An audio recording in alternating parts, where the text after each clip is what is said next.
Arestado sa Taytay Rizal ang dalawang Chinese national, kabilang ang isang individual na wanted sa kasong kidnapping sa China sa isinagawang operasyon ng Philippine National Police sa pamumuno ni Acting Chief PNP,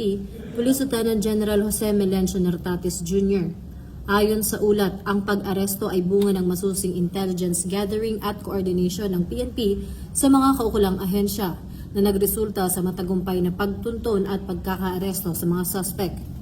Pinakita ng operasyon ang matibay na pagsisikap at kahandaan ng PNP sa pagpapatupad ng batas at pakikipagtulungan sa international law enforcement upang masiguro na hindi nagiging kanlungan ang bansa ng mga dayuhang sangkot sa mabibigat na krimen. Patuloy namang binigyan diin ng PNP ang kanilang pangako sa pagpapanatili ng kaayusan at seguridad sa bansa, alinsunod sa advokasya ng bagong PNP para sa bagong Pilipinas, serbisyong mabilis, tapat at nararamdaman.